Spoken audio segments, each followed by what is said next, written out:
Bonjour à toutes et à tous. Le 11 mars dernier, le Parlement chinois a approuvé une réforme du système électoral de Hong Kong.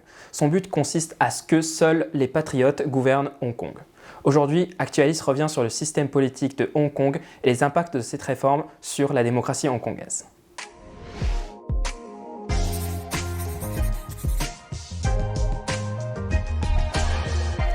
Pour reprendre la souveraineté de l'ancienne colonie britannique, la Chine a signé en 1984 avec le Royaume-Uni un traité nommé la Déclaration conjointe sino-britannique. Dans ce traité, il est convenu d'un principe, un pays, deux systèmes proposé par le régime communiste chinois.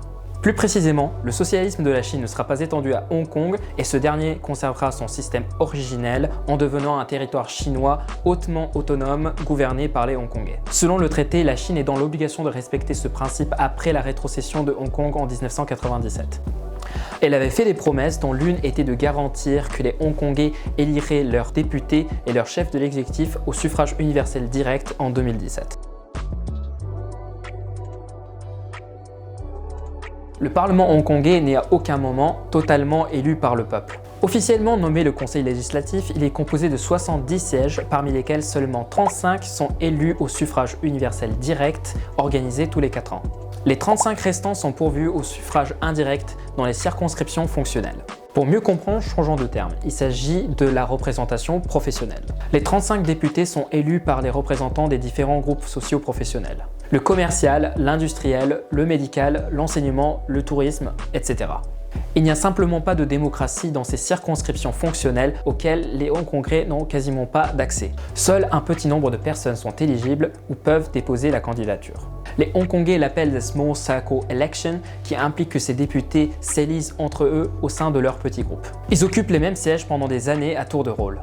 Pour Pékin, ce système de circonscription fonctionnelle lui permet de s'ingérer au Parlement hongkongais à tout moment.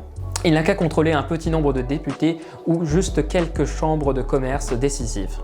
Et effectivement, ces députés fonctionnels sont bien de position pro-Pékin ou même vus comme des marionnettes. Vous l'aurez compris, même si les Hongkongais votent en partie par scrutin universel direct, les pro-démocratiques ne pourront quasiment jamais atteindre la majorité. Ils ne pourront pas faire passer des lois ni décider des budgets annuels. Pékin contrôle donc le Conseil législatif de Hong Kong. Même si une opposition venait un jour à obtenir la majorité, ce ne serait toujours pas possible. Car chaque loi adoptée doit être signée par le chef de l'exécutif avant d'entrer en vigueur. L'actuel chef Carrie Lam et tous ses prédécesseurs sont élus par un comité électoral formé de 1200 personnes. Celui-ci reprend justement le concept des circonscriptions électorales. Cette élection est considérée comme la plus contrôlée par le gouvernement chinois. En 2014, Pékin a annoncé le maintien de ce système pour les élections de 2016 et de 2017. Ainsi, il a trahi la promesse qu'il avait faite en 2007 d'accorder à ce moment aux Hongkongais le suffrage universel direct pour élire le conseil législatif et le chef de l'exécutif. 1,2 million de manifestants sont alors descendus dans la rue, c'est la révolution des parapluies.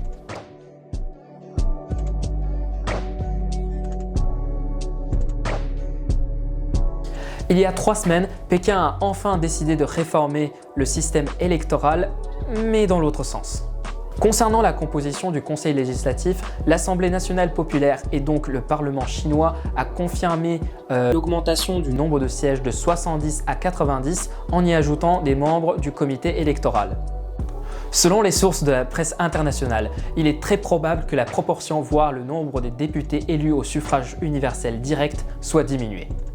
L'accès à l'élection du chef de l'exécutif sera lui aussi limité.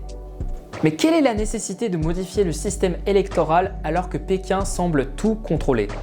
En 2019, dans le contexte de la protestation massive et historique contre la loi d'extradition que Pékin voulait imposer à Hong Kong, les Hongkongais ont exprimé leur désaccord au moment des élections locales. Sur les 452 sièges, 388 sont remportés par les candidats pro-démocratie, une victoire écrasante. Si les élus locaux ne disposent que de peu de pouvoir, cette élection avait transmis un message à la Chine et au monde que la majorité des Hongkongais étaient pro-démocratiques et qu'ils pourraient se mobiliser au moment des élections législatives qui auront lieu en septembre 2021. D'où le principe de seuls les patriotes gouvernent Hong Kong. Car aux yeux de Pékin, les pro-démocratiques sont des traîtres de la patrie, les anti-chinois et les représentants de l'influence de la puissance occidentale. Donc un parlement dont la moitié n'est pas patriote dérange Pékin.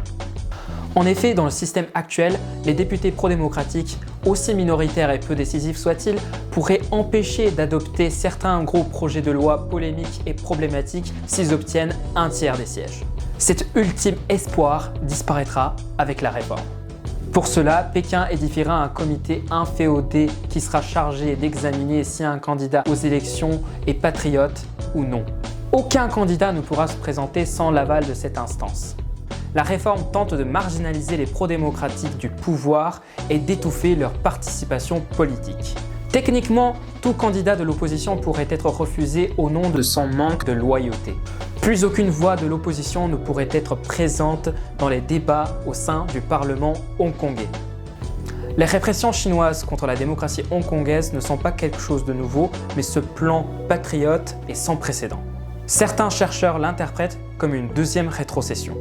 Pour Ma Ying-jeou, l'ex-président taïwanais, la réforme signifie la mort de l'illusion du principe d'un pays, deux systèmes. C'est la fin de cette vidéo, j'espère qu'elle vous aura plu. N'hésitez pas à liker, commenter et partager la vidéo. On se retrouve très bientôt pour une prochaine vidéo d'Actualis. Salut!